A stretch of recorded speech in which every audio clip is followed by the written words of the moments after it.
Snow fell like ash. Not the clean, postcard kind. Not the kind children caught on their tongues or photographers chased with long lenses. This was the other kind, fine, relentless, wind-driven. The kind that found every gap in your gear and pressed cold fingers against the skin beneath. The kind that killed quietly, without announcement, in the way only the mountains knew how to kill. Sergeant First Class Vivienne Cole had been lying in it for 4 hours. The cold had stopped hurting somewhere around hour 2. That was the dangerous part. Pain meant nerve endings were still firing. Silence meant something else entirely. She shifted her weight fractionally, the kind of movement that wouldn't register on any thermal optic at range, and felt the ice beneath her body creak. Her breath came out in a controlled exhale, mouth angled down into the snow collar of her balaclava so the vapor dissipated before it could rise and catch light. The mountain had no opinion about whether she lived or died.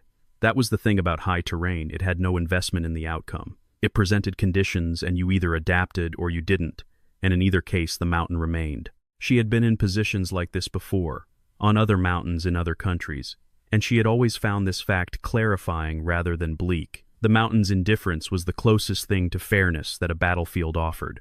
Call sign, Echo 0. On the unit manifest, she was listed as 68W, Combat Medic, secondary attachment to the 3rd Reconnaissance Element out of FOB Keller, tasked with supporting a 4-man observation post in Sector Juliet 9.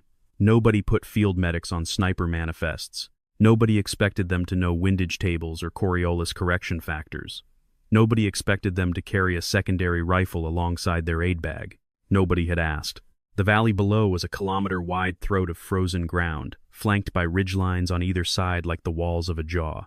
In better weather, it would have been a shepherd's route flat enough, sheltered enough, obvious enough, which was exactly why it mattered. The only motorized route between the eastern checkpoint and the ridge crossing ran directly through it. If you wanted to move armor undetected through Sector Juliet 9, you had exactly one option, and they were using it. The valley had been under observation for 72 hours, which was how long the OP had been operational, which was 48 hours longer than the original mission plan had allocated. The original mission plan had not anticipated the comms failure on day 1, the dead radio, the storm that had settled over the eastern ridge like a decision. It had not anticipated Sergeant First Class Webb taking a wrong step on an iced rock face during the 3rd night repositioning and going down hard enough to limp for the rest of the deployment, and it had not anticipated the sniper on the eastern ridgeline who had announced his presence without warning in a single flat crack that had taken Corporal Hess off his feet. Plans had a tendency to stop at first contact with reality. She had adapted. It was what she did. Contact, Corporal Danny Hess murmured from 2 feet to her left. His voice was the particular flatness of a man trying to keep the pain out of his words. 6 vehicles. Lead element is an MRAP variant. 2 technicals, 3 supply trucks. I see them. She had seen them for 6 minutes already. Had been tracking their pace, calculating time to ridge, watching the lead MRAP's roofline rock as it navigated the frozen ruts. The convoy was moving at approximately 18 kilometers per hour. The ridge crossing the point at which they would drop below the observation window and become invisible to any interdiction effort was 1.4 kilometers ahead of them. They had, she estimated, 4 minutes. That number had already started shrinking. Comms? She asked. Hess coughed, and the cough had wet gravel in it. He'd taken a 7.62 round through the right shoulder 40 minutes ago, sniper fire from the eastern ridgeline, single shot, suggesting a shooter who knew what he was doing and had withdrawn immediately after. The round had passed through clean, missing the subclavian by centimeters that Vivienne did not like to think about. She had packed the wound, administered the morphine from his kit, and stripped off his outer layer to stuff as much absorbent dressing as she could into the entry and exit channels before the cold claimed any more of his blood pressure. He was stable. For now. Stable was a temporary condition in this valley. Comms are dead, he said. Barrow changed. Storm's sitting right on the relay frequency. Nothing's getting through. She had known this. Had known it for 30 minutes. Had spent 20 of those minutes methodically checking every other option, emergency beacon, backup radio, mirror signal, even the flare launcher she'd found in the kit of their 3rd team member, Sergeant Marcus Webb, who was currently 200 meters to the northwest and not answering his own radio. She did not let herself think about why. 4 options, all closed. She looked at the Barrett. The M82 lay across the bipod she'd set up on the rock lip at the edge of their position. A beautiful, ugly machine of a weapon, anti-materiel, capable of punching through engine blocks and light armor at ranges that made conventional rifles obsolete. It was exactly the right tool for what was happening in the valley below. It was also jammed. The feed problem had announced itself with the worst possible timing, 30 seconds after she'd identified the convoy, when she'd gone to chamber the first round and felt the resistance that no shooter ever wanted to feel. She'd run the immediate action drill. Twice.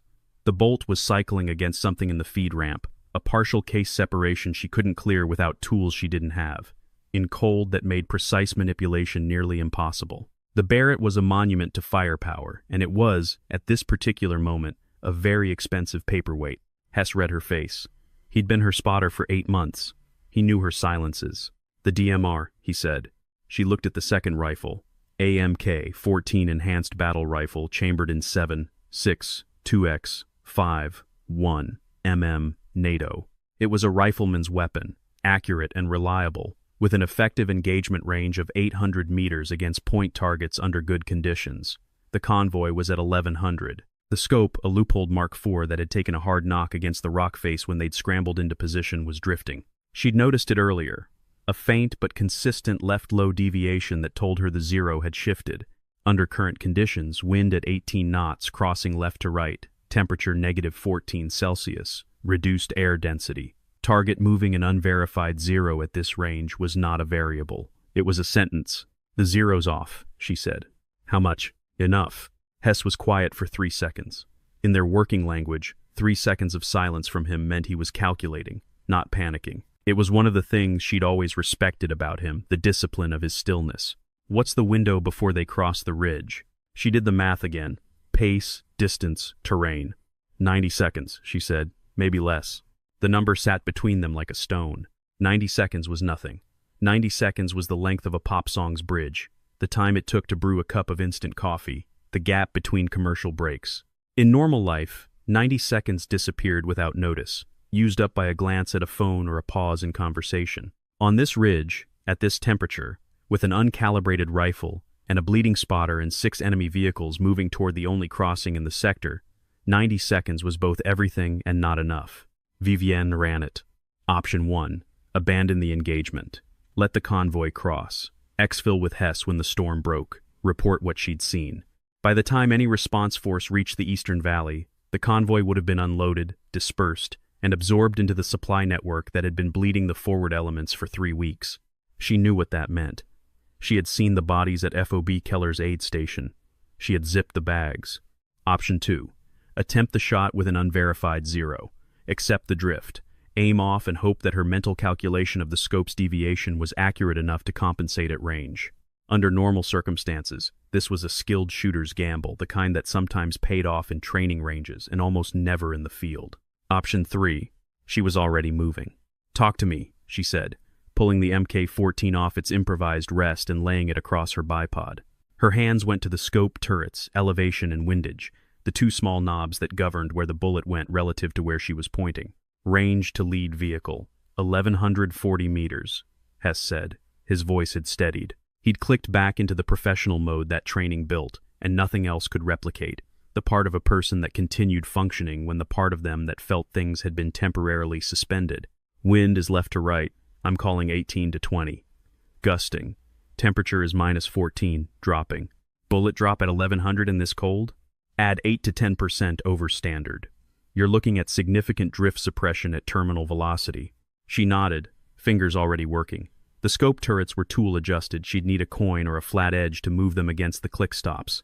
She looked at what she had. Her left hand went to the small kit pouch on her chest rig and came out with a field dressing wrapper, stiff with cold, not enough edge. Her right hand found the casing of a spent 5.56 round in her pocket. She'd been using it as a shim earlier. Thin enough.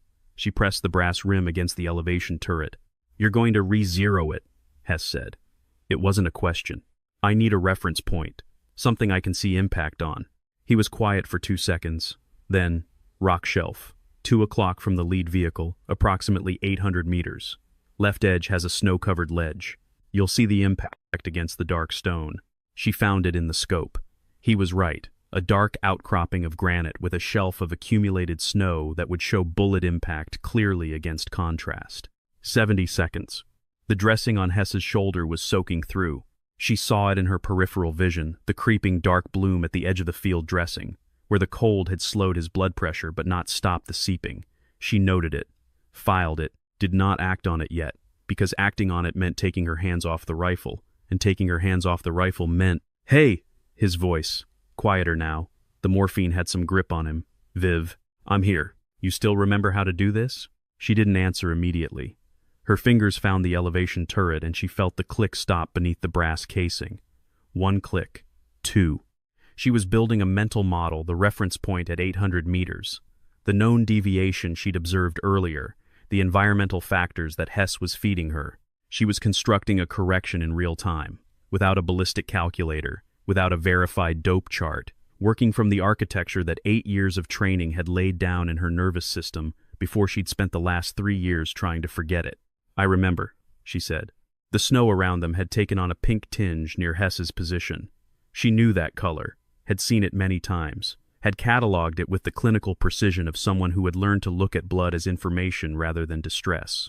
The ratio of red to white told her his blood pressure was holding, that the packing she'd placed was doing its job, that he had time, not infinite time, but time. "Ghost," he said softly, using the name she had asked everyone, repeatedly, to stop using. She said nothing. "I always thought it was a stupid call sign," he said. "For a sniper, ghosts don't exist. That's the point." "Yeah." A pause, shallow breath. "That's the point." 55 seconds. The wind gusted, and she felt it move through her, not around her, the kind of cold that found the seams of your clothing and walked its fingers between the layers. She was wearing liner gloves under her outer shells, and even so, the fine motor control required to manipulate the scope turrets was at the edge of what sensation remained in her fingertips. She could feel the clicks, but barely. She had to trust them. She made the elevation adjustment, 3 clicks up from where the 0 had drifted. Now windage. She had been Staff Sergeant Vivienne Cole of the 75th Ranger Regiment's Special Reconnaissance Element, which was not the kind of thing that appeared in most military biographies, because most of what they did not appear in most military biographies. Her call sign had been Ghost. It had not started as a compliment. It had started as a unit joke. She was the quietest person in the platoon, present in a room without being noticed, able to move across terrain without the sound that most people didn't know they made. Her first team leader, a sardonic warrant officer named Frederick Dane, had started calling her Ghost in the second week of assessment, and it had stuck with the particular adhesion of nicknames that capture something true. By the end of her 3rd deployment, it had become something else. She had 17 confirmed engagements at ranges exceeding 800 meters. She had a reputation, within the narrow community that kept such reputations, for cold, not the cruelty that word implied in other contexts, but the other kind. The kind of cold that was actually control, the capacity to slow down internally while the external situation accelerated toward chaos, the ability to find, in the compressed space between breath and trigger, something that other shooters described variously as stillness, clarity, or God. She called it nothing. It didn't need a name. She had grown up in Bozeman, Montana, the second of 3 daughters, in a house at the edge of town where the winters came early and the hunting season was a calendar event as serious as Christmas. Her father, Raymond Cole, had taught all 3 of them to shoot before they were old enough for high school, not because he believed in anything romantic about it, but because he believed in competence. And competence in that landscape meant knowing how to handle a rifle safely and accurately. She had been better at it than her sisters, better, quietly, than most people she encountered. She had not advertised this. She had learned early that being better at something other people underestimated you on was a resource you managed carefully. ROTC at Montana State, a degree in biology that she had finished in 3 years, because she was the kind of person who finished things. Army service as the obvious next step. She had not been running toward anything so much as she had been running toward the most structured expression of what she already was. She had tested into the Ranger assessment program in a year, when the Army was quietly expanding the experimental program that allowed women into certain Ranger-adjacent roles, and she had passed it without theatrics, without needing anyone to adjust the standard, without making it into a statement about anything except her own specific preparation. She had been good. The kind of good that didn't announce itself. She had 17 confirmed engagements at ranges exceeding 800 meters. She had a reputation, within the narrow community that kept such reputations, for cold, not the cruelty that word implied in other contexts, but the other kind. Then came the mission in the Khorasan province, 18 months ago. A compound strike that had gone wrong, in the way that compound strikes went wrong: wrong information, wrong timing.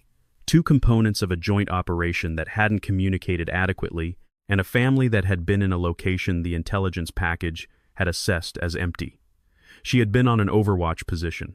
She had seen what she had seen. She had made a report that was received, processed, filed, and then very quietly reclassified. She had spent 3 weeks afterward waiting for a review board, a formal inquiry, any process that would acknowledge what the report contained. Nothing came. There was a meeting, eventually a conversation in a bland office with 2 officers whose names she was not given, who told her in polished, careful language that her account had been evaluated and that the matter was considered closed. One of them had the decency to look uncomfortable. The other one had looked at his phone twice during the meeting, as if the conversation was an obligation he was managing rather than a thing that had weight. She had walked out of that office and requested the training pipeline for 68W. She had not been disciplined. She had not been punished. She had been reassigned a paperwork shuffle that moved her from combat to support, from sniper to medic, lateral in rank but vertical in distance from the thing she had been. The implicit message was the kind that military bureaucracies delivered without ever putting in writing. You are inconvenient here. Become useful somewhere else. She had. Because what other option was there? She'd gone through the 68W course. She'd been good at it: the anatomy, the pharmacology, the trauma management under fire. These things were not so different from what she already knew. Both were about understanding the body as a system, about identifying critical points, about the difference between what could be saved and what could not. She had transferred her precision from one domain to another and had not let herself think too clearly about the shape of what she'd left behind. The Mk-14 had been in the unit's common equipment pool. She had requisitioned it as a secondary defensive weapon for the OP, the way any team member in a 4-person reconnaissance element might reasonable, unremarkable. Nothing in the paperwork to explain why a medic felt the specific need for a designated marksman rifle rather than a carbine. No one had questioned it. No one had looked at her long enough to find the question. She had not carried a rifle with a scope for 18 months. She had never stopped knowing how. 40 seconds. The DMR's 0 had shifted left low. She was reasonably certain of approximately how much 4 to 5 MOA based on her earlier observation, which at 1100 meters translated to roughly 46 to 58 centimeters of deviation. In most engagement scenarios, that was catastrophic. Against an armored vehicle's engine block, if she aimed for the upper right of the target profile, she might still find metal. Against a driver's position, she needed to be much tighter. She was not aiming for the driver. She was aiming for the engine block of the lead MRAP, the vehicle whose destruction would halt the convoy, force a stop, and deny them the ridge crossing window. An engine block was roughly 30 centimeters wide and 60 centimeters tall. A properly zeroed 7.62 millimeters round at 1100 meters, from a trained shooter, in good conditions, hit a 30 by 60 target with reliable consistency. These were not good conditions. She worked the problem. Wind, 18 to 20 knots, left to right crossing. Standard wind drift for 7.62 millimeters M118 LR at 1100 meters. Under those conditions, approximately 93 centimeters right to left correction required. The cold was reducing muzzle velocity by roughly 2 to 3%, which increased drop marginally. The scope's 0 shift was left high. She had just confirmed this, meaning her natural point of aim was drifting up and to the left. She needed to go right and down. The target. The MRAP's engine compartment. Front-mounted, accessible through the vehicle's forward grille. A steel block roughly 30 centimeters wide and 60 centimeters tall, representing the difference between a vehicle that would halt and a vehicle that would continue through its damage and cross the ridge regardless. Engine blocks were not guaranteed stops. She knew this. A 7.62 millimeters was not an anti-material round, not purpose-built to defeat armor, but a 7.62 millimeters M118 LR, properly placed, striking an air intake or penetrating to a fuel delivery component, could cause a seizure, could cause a fire, could do what she needed it to do. If the shot was right, she thought about the dope card she'd been carrying in her head for 8 years. The mental table of ballistic data that she'd built and maintained and updated through hundreds of range sessions and field engagements and drills that she'd run until the numbers lived in her body the way language lived there, not recalled so much as accessed. Range 1100. Temperature -14. Air density adjusted. Muzzle velocity reduced. Bullet weight matched to the M118 LR standard. She ran the corrections through the table. The math came back clean. It always came back clean. That had always been the thing about this. The numbers did not panic. The physics did not lie. You fed in the variables and you got an answer, and the answer was either sufficient or it wasn't. And if it wasn't, you fed in better variables or you accepted the result. There was nothing personal about any of it. She found this comforting in a way that she had never been able to explain to people who hadn't done this kind of work. She made the elevation adjustment, 3 clicks up from where the 0 had drifted. Now windage. The shot broke. The sound was a flat crack that the wind immediately dispersed, shredding it into the ambient noise of the storm. Through the scope, she tracked the brief disturbance in the snowfield, 200 meters out, the visible wake of supersonic passage, and then the impact. A white spray against dark granite, slightly left of center on the shelf. Left. Higher than she'd aimed. She read it instantly. The scope's drift was not left low, it was left high. She'd miscalculated the direction of the shift by 1 quadrant. She needed to go right and down more than she'd planned. 6 clicks right, 4 clicks down. Her fingers moved. The brass casing worked against the turrets. She counted the clicks by feel, because she couldn't afford to take her eye fully off the scope, and her fingertips were registering sensation only at the threshold of usability. 1 click felt exactly like 2 when you were this cold, and she had to be certain. She counted them twice. Beside her, she heard Hess make a sound that was not quite a word. She glanced over. His face had gone the color of old wax, the morphine and the blood loss finding equilibrium at a level that worried her. He was still conscious, his eyes were open, tracking, but the margin was narrowing. "Stay with me," she said. "I'm here." His voice was thin. Convoys passing the 3-quarter mark, maybe 20 seconds to the ridge approach. She looked back through the scope. The lead MRAP was still visible, still moving. Its profile in the crosshairs was the dense, blunt shape of a vehicle that had been designed to absorb punishment and keep moving, and she felt a cold recognition of the engineering logic in it, the same logic she was now working against. She had 1 reference shot's worth of data. She had 11 rounds remaining. She had, if Hess's estimate was right, approximately 20 seconds. She went through the calculation 1 more time. Right 6, down 4 from the adjusted position she'd fired from. Wind compensation, 93 centimeters. Range 1140, corrected for drop. Target.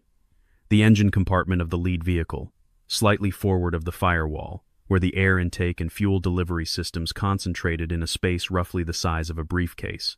1 round, maybe 2. She did not think about what happened if she missed. She stripped off her outer gloves. The cold hit her bare hands like something physical, not cold, exactly, but a hard, immediate presence, as if the air itself had become a surface with texture and weight. The temperature differential between gloved and ungloved was something she would process later. Now, her hands were on the rifle, and the rifle's metal was conducting the ambient temperature directly into her skin, and her skin was reporting this to her brain as damage, and she was filing the report under later. Her right hand found the pistol grip. Her left hand supported the forend, thumb lightly curled. Not gripping a tight grip added torque, torque added deviation. She had learned this the first time she'd fired a precision rifle, and everything since had been the layering of additional lessons on top of that foundation. A foundation that was still there. A foundation, it turned out, that cold and reassignment and 18 months of medic duties had not touched. 15 seconds, Hess said. She put the crosshairs on the engine block. The MRAP was moving at roughly 18 kilometers per hour. At that pace, she had to lead approximately 30 centimeters to account for target movement. She adjusted. The vehicle rose and fell slightly on the frozen terrain, not enough for the engine compartment to leave her target zone, but enough to require continuous tracking. The reticle held. 12 seconds. Her breathing was at its lowest point. Heart rate was in the low 50s. She knew this without measuring it. Had always known her own physiology with the precision of someone who'd spent years listening to it, calibrating it, holding it still at will. She was not thinking about Hess. She was not thinking about the mission. She was not thinking about the valley, or the storm, or the 18 months, or the Khorasan province, or the word ghost. She was thinking about the space between the crosshairs and the engine compartment. She was thinking about nothing at all. 8. Trigger shoe against the pad of her index finger, not the tip. Even, rearward pressure. No anticipation. No flinch. No sudden movement of any kind. Just the gradual, invisible application of force until the trigger broke, not a decision, not an action, a continuation. The rifle fired. Bullet flight time at 1100 meters, approximately 1.4 seconds. In those 1.4 seconds, the world did not pause. The convoy kept moving. The wind kept blowing. Hess kept breathing. The snow kept falling. The physics of the situation remained indifferent to what she had done or what she needed. But something inside her went still. It was the thing she'd never been able to explain to anyone who asked about long-range shooting. The paradox of those seconds after the trigger broke, when you were no longer in control of the outcome, when the bullet was a fact and the only question was which other facts it would create. You couldn't call it back. You couldn't adjust. The decision was made and the only thing left was to watch. She held the follow-through, kept the scope on the target, kept the rifle in position, as if her remaining still could somehow retroactively influence a projectile already 800 meters downrange. She watched the lead MRAP through the scope. The seconds folded. And then, the front of the vehicle erupted. Not an explosion, not in the Hollywood sense, no fireball, no cartoonish blast wave. What happened was precise and immediate. The engine compartment vented upward and to the right in a concentrated spray of steam, coolant, and mechanical debris, a punctuation mark written in the language of terminal ballistics. The vehicle lurched forward momentum, fighting the sudden death of its drivetrain and slewed left, its wheels finding no traction as the transmission seized and the front end dropped. It stopped. Not rolled. Not turned. Stopped. In the middle of the only viable crossing route in Sector Juliet 9. The second vehicle in the convoy, a technical with a mounted PKM, had been too close. Its driver braked hard, the vehicle fishtailing on the ice, its rear end swinging out and coming to rest at a 45-degree angle across the track. The third vehicle stopped to avoid collision. The fourth stopped behind the third. The fifth and sixth, unable to see past the front of the convoy, had no choice but to halt and wait for information. The convoy was stopped. The ridge was 20 seconds ahead of them. They would not cross it today. The sound of the impact reached her position 3.1 seconds after she'd fired. A dull, flat report carried on the wind in fragments, part mechanical impact, part the brief metallic scream of a seized drivetrain finding its limits. She heard it and did not move. Her eyes stayed in the scope. Her hands stayed on the rifle. She watched. On the valley floor, the convoy had become chaos of a particular, revealing kind. Not the chaos of surprise, these were trained personnel, and they were already deploying, setting perimeter, scanning ridgelines. But the chaos of a mission interrupted. The lead vehicle's occupants were dismounting in a controlled scramble. The drivers of the other vehicles making decisions about whether to push through or pull back. The technical's crew was trying to get the PKM elevated to scan the high ground, but the vehicle's angle made that awkward. She watched their patterns. The way they organized told her things. The spacing of their perimeter elements, the direction of their first scan east, away from her position. They were looking the wrong way. That was useful information. It meant the single earlier sniper shot that had hit Hess had established a false position in their mental map, and they were orienting to it. She would be gone before they found the real one. She watched for a shooter, for the glint of glass, for a muzzle, for movement on the eastern ridgeline where the shot that had hit Hess had come from. Nothing. The original shooter had gone. Professional. The steam from the MRAP's ruptured cooling system was already dispersing in the wind, thinning to nothing in the cold. The vehicle settled slightly on its front axle, the weight of the drivetrain finding its new relationship with gravity. It would not move again today. Possibly not this week, without a recovery vehicle and a crew who knew what they were doing, in terrain that punished both. She watched until she was certain no second vehicle was going to attempt the crossing regardless. 30 seconds. 40. The convoy's decision-makers had reached the same conclusion she had. The crossing was compromised. They were pulling back, regrouping, looking for answers that were not in this valley. She gave them no more information. Did it work? Hess asked. His voice was very quiet. Engine block? Engine block. A pause. When he spoke again, there was something in his voice that was not quite relief, something more complicated than that. Good shot. She removed her eye from the scope, rolled back from the position, keeping low, putting the ridge between herself and the valley floor. Her hands were the color of old ivory, the fingers barely flexing. She pressed them under her armpits and waited for the blood to return, biting down on the white fire of sensation returning to deadened nerves. Across the valley, she could hear distantly, just audible over the wind, the sound of vehicle engines. The convoy was maneuvering, pulling back, probably, to find a defensive position while they figured out what had happened and what to do about it. They would not figure it out. There was no evidence, no brass. The rifle had caught the casings. No visible position, no second shot to establish a pattern. Just a dead engine block and a question. She let them keep it. She got the second dressing on Hess from her own kit. She worked efficiently, methodically, her hands now functional enough to pack and wrap, to cinch the compression bandage correctly, to monitor the indicators she'd been trained to monitor. His pulse was weaker than she wanted, but stronger than she'd feared. His color was bad. His blood pressure was low enough that she didn't have margin to spare. But the packing was holding, and the cold, the same cold that had been trying to kill both of them for 4 hours, was acting as a vasoconstrictor, slowing the bleed in a way that would have made a trauma surgeon wince, but was, in this context, a form of accidental grace. "You're going to be annoying in about 6 months when you're recovered," she said. "I'm annoying now," he said. "I'm just too tired to demonstrate it." She almost smiled. The helicopter came in 47 minutes. A UH-60 with a medevac team, punching through the storm window that had briefly opened on the eastern approach, the crew chief already out of the door with a litter before the skids fully touched. She'd popped smoke when she heard the rotors, guiding it in, and stood with her rifle slung and her hands visible so they didn't shoot her, because sometimes the hardest thing about surviving was convincing other people you had. They loaded Hess first. Good. Correct. She gave the crew chief a 60-second verbal handoff, blood type, mechanism of injury, time since injury, interventions performed, current vitals, and watched his face as he recorded it on his glove with a grease pencil. He was young. They were always young.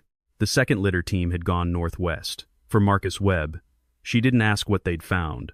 Their faces told her not to. She climbed into the helicopter last, with the Barrett disassembled and the Mach 14 slung and the medkit on her back, because someone had to bring the equipment and it was going to be her. The door closed. The valley disappeared beneath them, the frozen throat of ground, the stopped convoy far below already bristling with movement, the twin lines of her position in the snow invisible from altitude, nothing to see, nothing to find.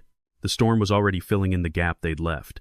Inside the helicopter, a senior NCO from the response team, a sergeant major named Donovan Barrett, who she did not know personally but recognized by the unit patch and the look of someone who had been doing this long enough to have stopped being surprised by most things, leaned forward over the noise of the rotors. "Medic," he said. "Your team lead is the WIA?" "Corporal Hess." "Yes."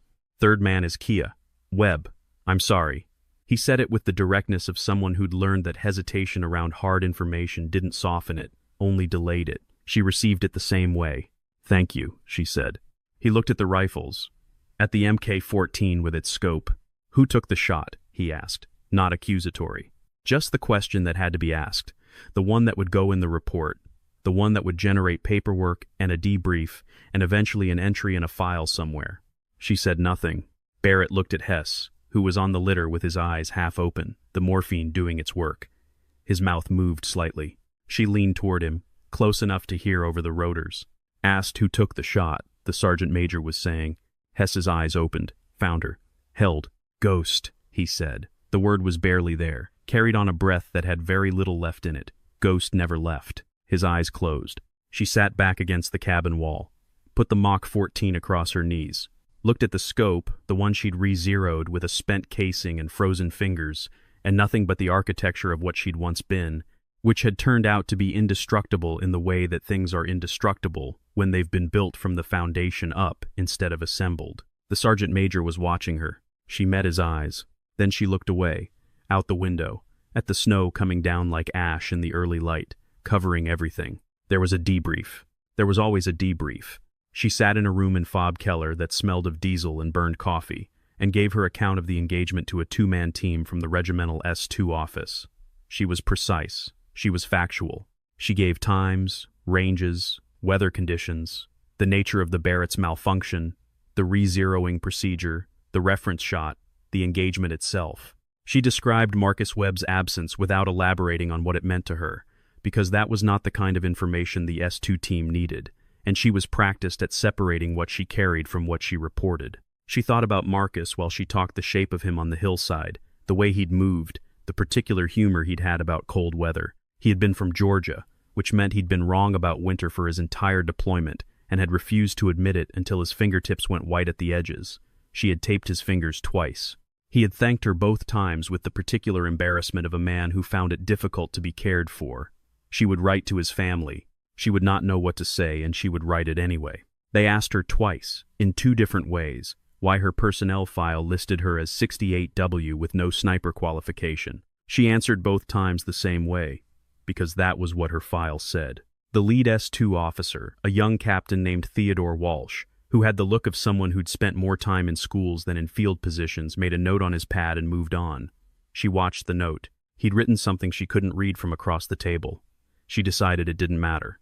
On the helicopter, before they'd reached FOB Keller, she had sat against the cabin wall and felt, in the vibration of the airframe and the noise of the rotors, something she hadn't felt in a long time. Not satisfaction exactly, not pride. Something quieter than both the particular settling of a person who has found out that something they were afraid had disappeared is still there, intact, waiting. A key that still fits a lock it hadn't been used on in a long time. She hadn't known she was afraid until it was gone.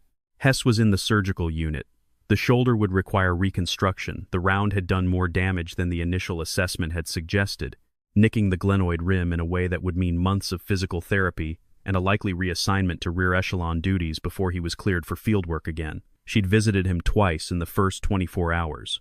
He was awake, medicated, and characteristically irritating. "You know they're going to reopen your file," he said on the second visit. "Let them.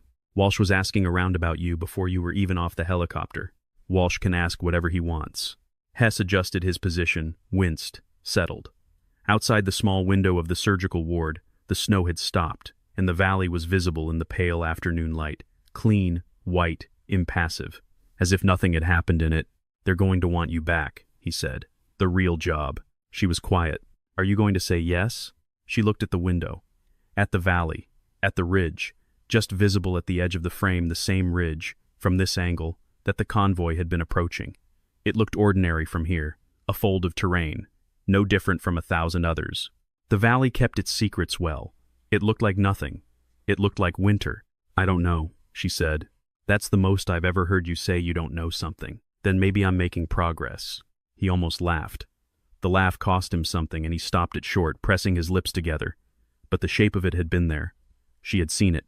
She filed it alongside the other things she would carry from this. His fate. 8 months of working alongside someone. You learned things that weren't on any personnel file. "Thank you," she said, "for talking me through it. You didn't need me. I needed your eyes." He was quiet for a moment. Then, "I always had them."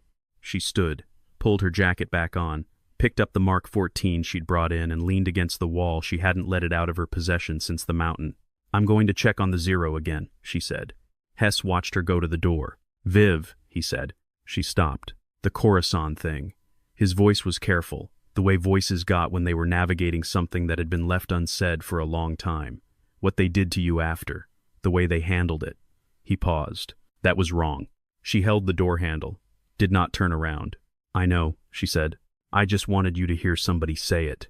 She stood there for a moment, in the doorway between the surgical ward and the corridor, with the rifle in her hand and the cold light coming through the window behind her. She thought about the 2 officers in the bland office, about the report that had been reclassified, about 18 months of pretending she was only one thing when she had always been 2 things simultaneously. "Thank you," she said.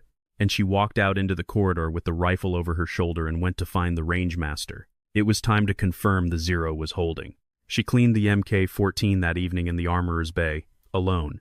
The Armorer's Bay at FOB Keller was a long, low-ceilinged room that smelled of CLP solvent and gun oil and the particular metallic sharpness of recently fired brass.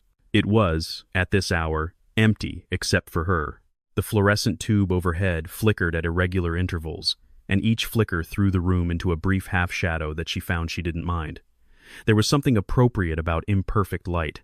The scope was already back in spec. She'd taken it to the rangemaster that morning and confirmed the Re-Zero was holding. It was a good Zero. Clean. The rangemaster, a 20-year staff sergeant named Leonard Kowalski, who had the unhurried competence of someone who had done one thing extremely well for a very long time, had raised an eyebrow at the sight picture and asked if she'd had this professionally done. She'd said no. He'd asked who'd done it. She'd said she had, in the field, with a spent brass casing. He'd looked at the scope, then at her, then at the scope again. He'd said, "In the field." She'd said, "Yes." He'd looked at her for a moment in the way people looked at her sometimes, the way that said, "I am updating my assessment of you, and I'm not sure yet what the new assessment is." He had been looking at the scope turrets, at the specific pattern of marks where the brass casing had worked against the adjustment knobs, the faint scratches of improvised field work that would have been invisible to most people and were perfectly legible to him. She'd thanked him and left. Now she sat with the rifle across the cleaning bench, running the bore brush through the barrel with the meditative repetition of a task she'd done so many times that her hands knew it without instruction. The solvent smell was familiar. The weight of the action was familiar. The way the light caught the chamber face when she held it at the right angle was familiar, all of it, the furniture of a room she'd told herself she'd left. She hadn't left. She understood that now. You didn't leave something like this. You either stopped doing it or you stopped pretending you'd stopped. Those were the only two options, and she'd been living in the gap between them for 18 months, which was a particular kind of exhaustion she wouldn't recommend. She hadn't stopped. She'd just been waiting. She didn't know what she was going to tell them when Walsh's people came back with their questions and their offers and their carefully worded suggestions about reactivation. She didn't know if she was going to say yes or no or something else entirely. She didn't know if the answer mattered as much as she'd once thought it did. Now that she'd had the chance to find out that the skill itself was still there intact, preserved, waiting with the patience of a thing that did not know it was supposed to have expired. What she knew was that Hess was alive. What she knew was that the convoy had not crossed the ridge. What she knew was that a 7.62mm round, fired with frozen hands, from a rifle re-zeroed in 90 seconds, in a storm, by a woman whose file said she was just a medic, that round had found exactly where she'd put it. The bore brush went through the barrel one more time. Clean. She held the action up to the flickering fluorescent light and looked through the bore, the tight, rifled cylinder that translated energy into precision, that took the explosion of a cartridge and gave it direction and purpose, and made it into something that arrived exactly where it was sent. The bore brush went through the barrel one more time. Clean. She held the action up to the flickering fluorescent light and looked through the bore, the tight, rifled cylinder that translated energy into precision, that took the explosion of a cartridge and gave it direction and purpose, and made it into something that arrived exactly where it was sent. She had always found this geometry beautiful, not in a sentimental way, not the way someone who'd never used one might call it beautiful, with the distance of aesthetic appreciation, in the way that functional precision was beautiful, because it worked, because every dimension and every tolerance existed for a specific reason, because nothing was there by accident. She thought about something her father had told her once, in the field behind their house in Bozeman, when she was 14 and had just made a 200-yard shot on a paper target that he'd said was beyond her. He'd walked out to check the target and come back and said nothing for a long moment, and then he'd said, "The rifle doesn't know who's holding it,